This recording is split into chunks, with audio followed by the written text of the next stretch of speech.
great. I'm down in Phoenix, Arizona every single November. It's actually a week or two earlier this year, but every single November for the past 7 years, I've gone down with my coach in the core training, and we do a business planning 2-day business planning summit.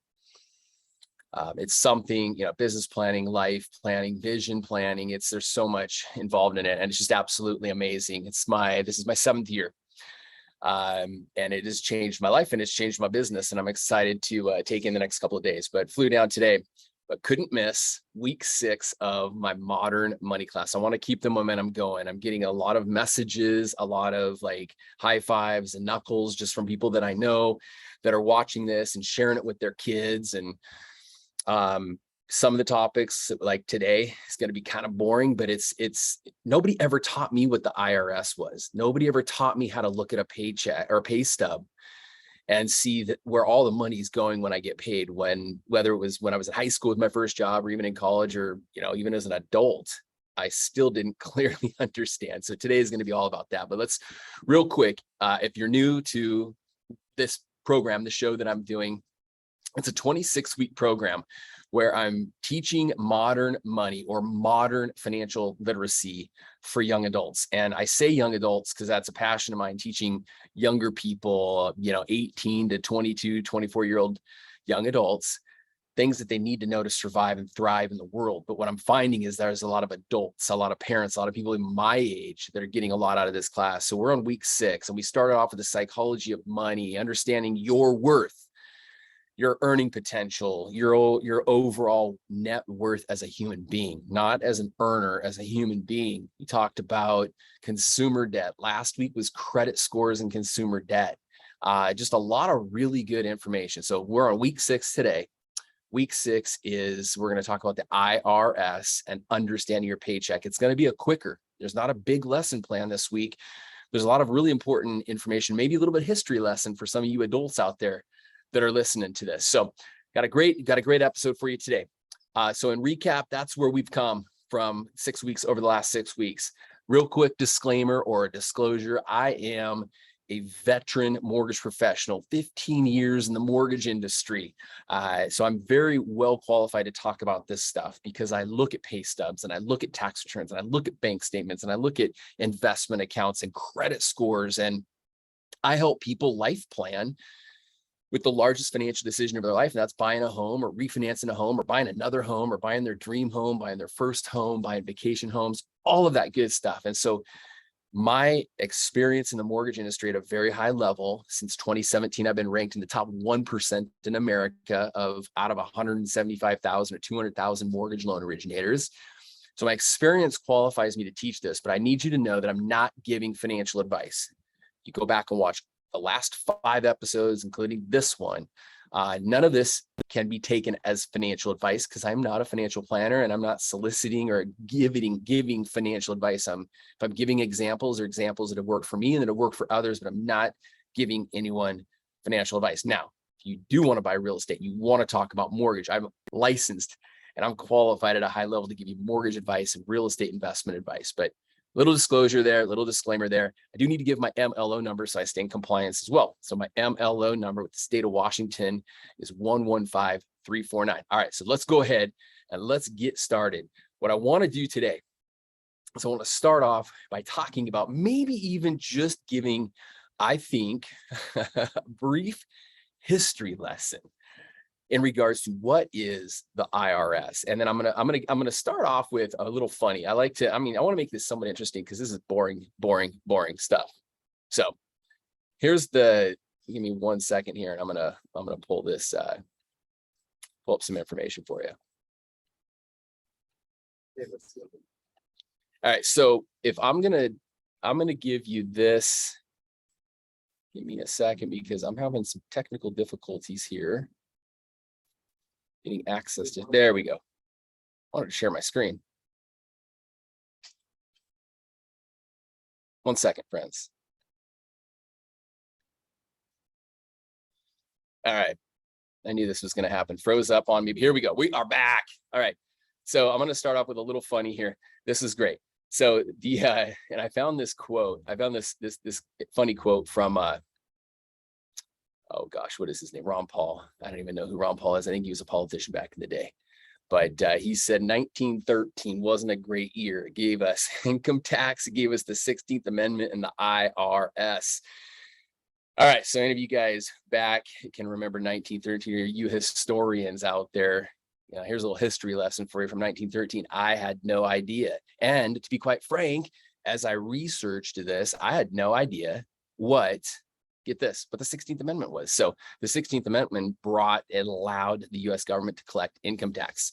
So what is the IRS? The IRS is a government entity whose job is to collect taxes from US citizens per the tax code. And it's important to understand, as we know this, whether it's a new president that comes into the office or, just different policies that are made, different times allow for changes to be made to the tax code. This does change, but it's a government entity. The IRS is a government entity that is there to collect taxes from US citizens. Now, the amount of taxes, so if you're a youngster, the amount of taxes the government is going to collect from you is based off of your income. So there's a few different income brackets based off of your income. There's 7.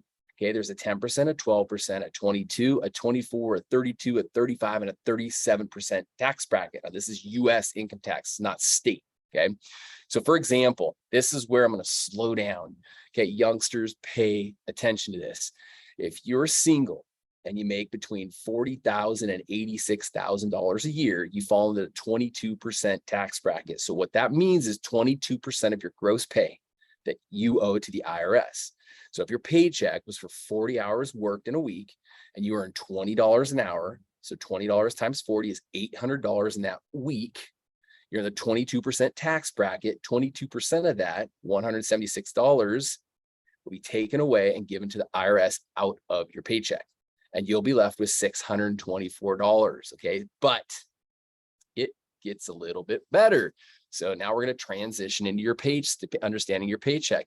So FICA, FICA, we're going to talk about that in a second. Social Security is also 6.2% right now. These things could change at 1.5% for FICA, which is Medicare. So let's break this down. So here's an example of a pay stub that I found online that broke this down relatively simply. FICA, Medicare, FICA, Social Security, federal tax. This was a California citizen.